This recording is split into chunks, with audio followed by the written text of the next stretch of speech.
Oh, nandiyan pala kayo. Kamusta kayo mga ka-dimples? Namiss niyo ba ako? Yung mga vlogs pala namin dito sa Giselle and Paul Vlogs.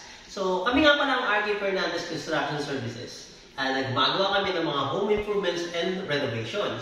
So, medyo matagal-tagal din ng last time na nag-upload tayo ng gawa natin dahil medyo busy nga. So, for today's video, pakikitaan namin kayo ng bago. Oh, bago tayo magsimula, baka hindi ka pa naka-like, hindi ka pa naka-subscribe, at hindi mo pa na-share mga gawa namin. Pindutin mo na yan. Malaking tulong po yan sa amin. We really appreciate it. Oh, dito mga ka-dimples, ito yung bago naming gawa. So, mahuhulaan nyo kaya kung nasaan kami ngayon. Okay, so, sa location natin ito yung ating living room. Yun yung ating TV console or yung TV rack. Okay, so meron tayong shelves dito na may ilaw. Okay, as requested by the owner. Ating TV backboard na kasya po dyan up to 70 inches na television. Okay, so sa baba, syempre may cabinet tayo. Okay.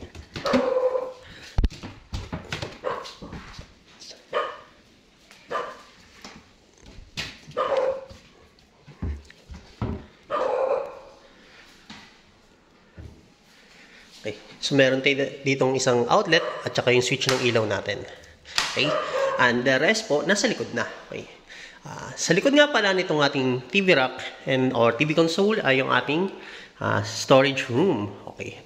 So, yung part na yan ay hagdanan. So, meron tayo ditong lock.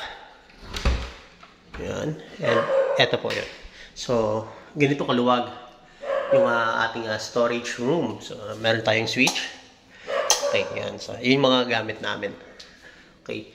So, ito yung last day namin dito. To-turn over na namin to kay client. Okay.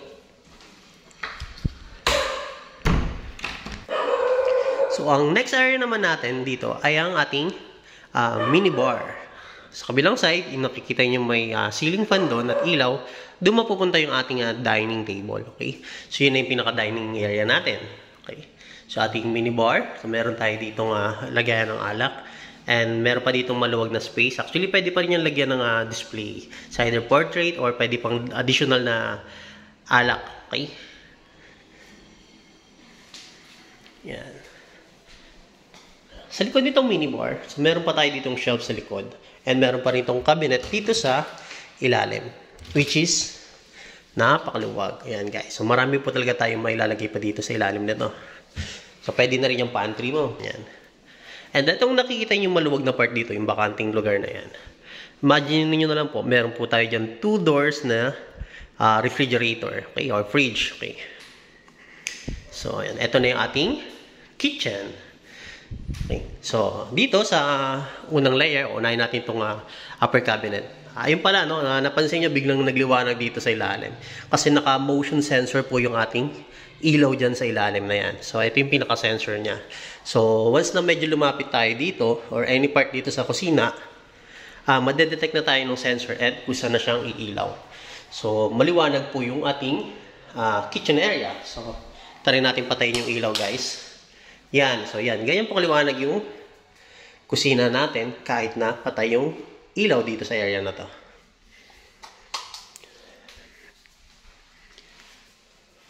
So, dito, overhead. Okay. Overhead cabinet po yung tawag dito sa mga cabinet sa taas. Yan. So, eto, okay. Meron tayong mga, may open lang, merong may divided ng shelves, ganun. So, depende sa laki ng ilalagay mo. Okay. Yan, okay. So, dito yung sangkalan, no, kasama ng ating lababo, no. Okay.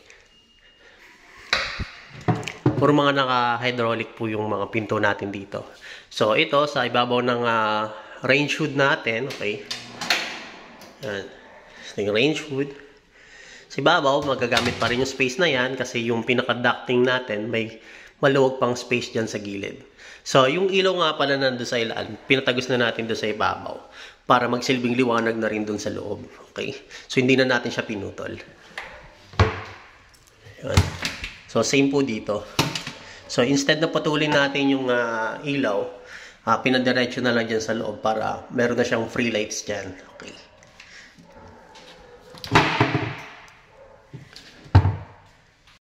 So, tapos na tayo dun sa ating overhead cabinet. So, dito naman tayo ngayon sa countertop. So, dito sa countertop, meron tayo dito yung dalawang convenience outlet. So, pwede dyan yung rice cooker mo, pwede dyan yung blender mo, pwede dyan yung egg mixer mo. Bahala ka na kung ano gusto mo.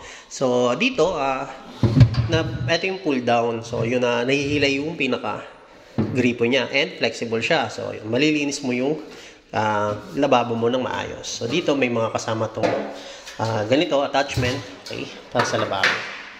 And, ito yung switch niya. Yun. Okay. Ganda, no? Tapos ito yung pag maghugas ka ng prutas o gulay. Okay. Yan. Tapos dito naman ay lagay ng sabon. Meron pang dalawang slot. So, hindi pa siya nabibili ni owner.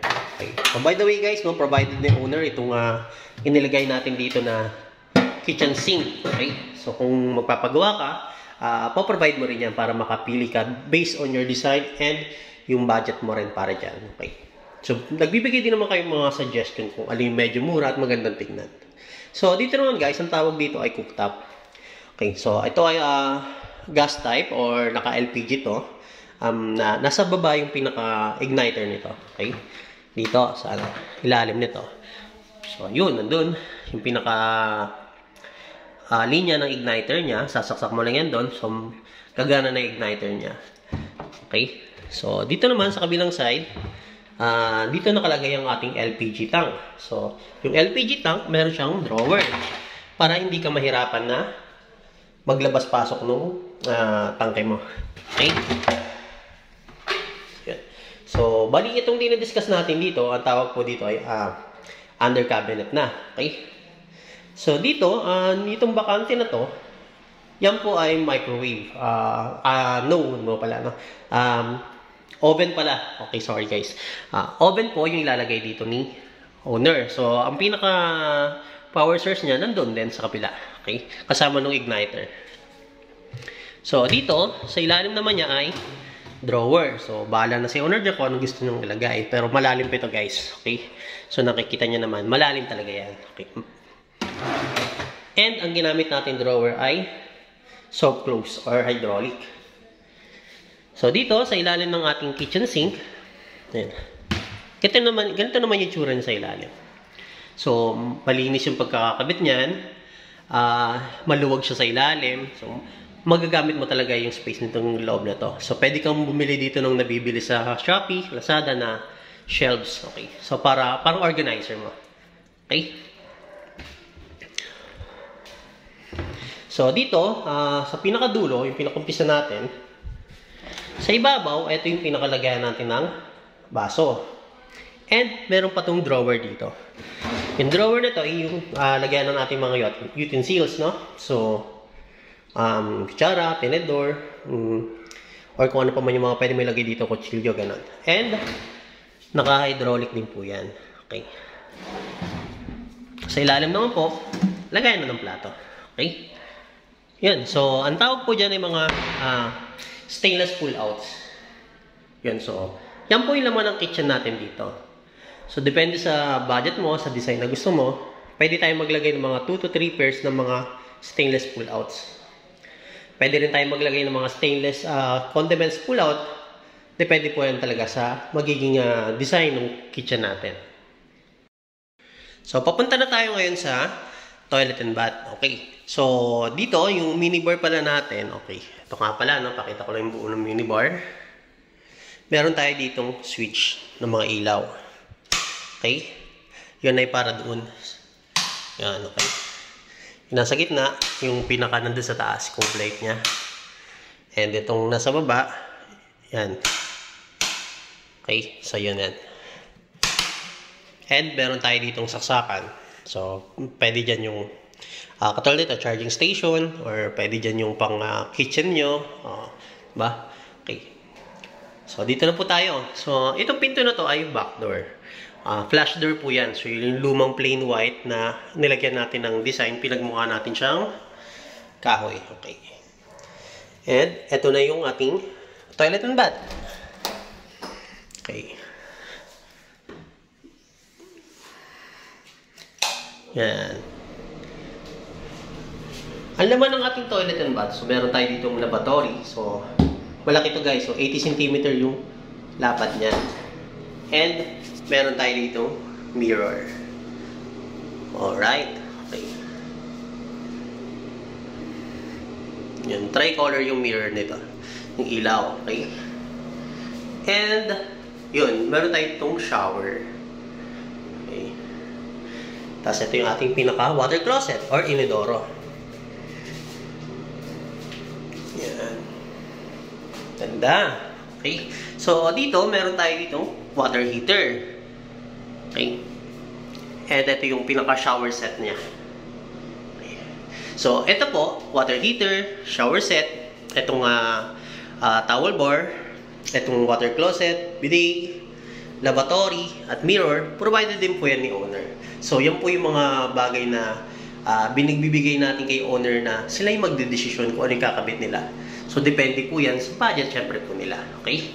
So, ito yung mino-offer naman natin, itong mga ceiling, itong installation ng tiles. Yung tiles, design po natin yan.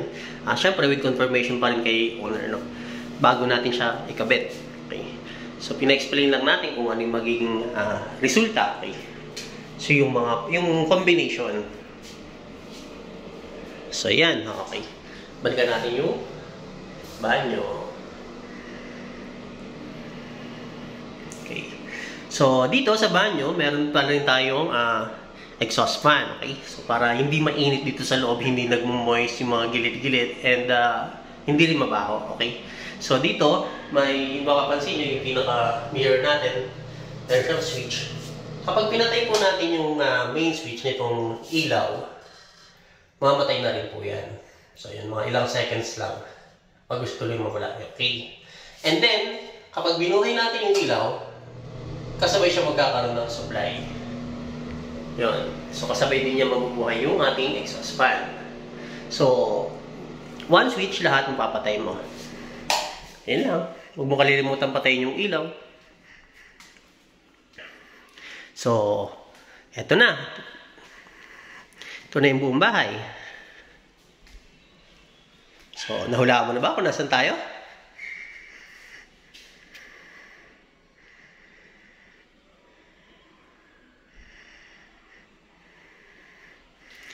Yun. So, mukhang tama na iniisip mo, So, ito yung second floor, guys. Yan. Yan yung panlinis natin na iwan. Okay. Yan. So, yun. So,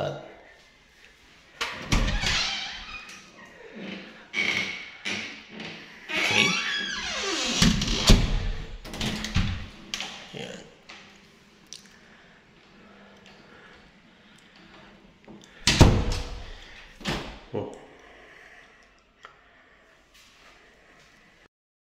Okay, so tapos na tayo dito mag-ikot sa loob at saka sa taas. Okay. So, actually guys, itong project na to is project namin to last year. Ginawa namin dito ay yung second floor niya and yung pinakabakod lang. So, plain. Okay. So, nagka-budget ulit si owner after a year. Kami pa rin ang napili niyang contractor. So, maraming salamat po kay client. No? Shout out po sa'yo, ma'am. Okay. Salamat sa pagpili sa RK Fernandez Construction Services.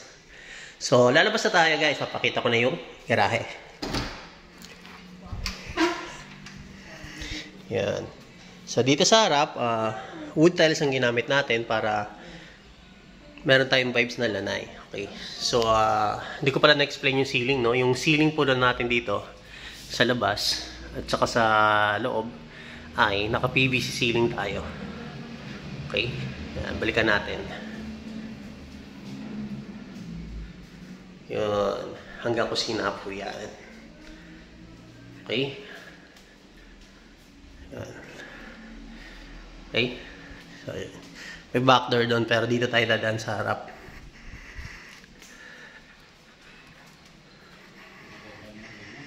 Okay. So, yun. Buksan natin ilaw. Yan. Ito naman yung ating garage. Okay. So, ito yung gate natin. So, yan yung ginawa natin last year. Okay. So, familiar na ba? Okay. So, makikita nyo po yung mamaya. And, ito yung, yan na, ito na, garage, no? So, naging project natin dito is yung retiling, repainting, ceiling, okay. And, ito yung pinaka naging extension dito. Okay. So, ito nakikita nyo, ito ay laundry area. Okay. So, nalagyan natin siya ng maliit lang na sukalo, no? Para hindi siya nakakapatid, hindi din matasakbangan. And meron tayo ditong faucet. So, tinaasan na natin yan para dun sa washing machine nila kung top load ba or front load. Yan, balance client dun. Okay? So, meron tayong outlet. So, mas mataas si outlet kaysa kay gripo para syempre hindi siya mabasa. Okay? Ayun. So, ito na siya. Yan. Ito yung back door, guys. Yan.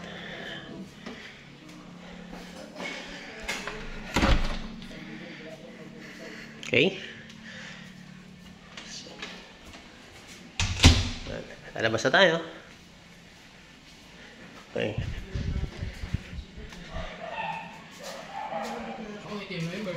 Ito, lalabas na tayo, guys, no? Ito na yung pinakaharap. Yan. So, andito na tayo sa labas ng ating unit. Yan. So, natatandaan nyo pa ba itong bahay na ito? And so, 1 year ago, or lagpas 1 year na, so na-post na namin ito sa YouTube and Facebook. Okay, so eto na siya ngayon. Okay, so wala naman siyang pinagbago sa harap. So, nag-repaint lang kami ng konti. Hilamos lang. Pero yun talaga, nung dumating kami dito, halos bagong-bago pa rin siya. So wala siya masyadong pinagbago. Puro alikabok lang. And yung mga dumi lang ng ibon yun. Kumapit dun sa gate. Ganun. Kailangan namin siya ulit linisin and repaint na rin para fresh. Okay? So, bagong bahay.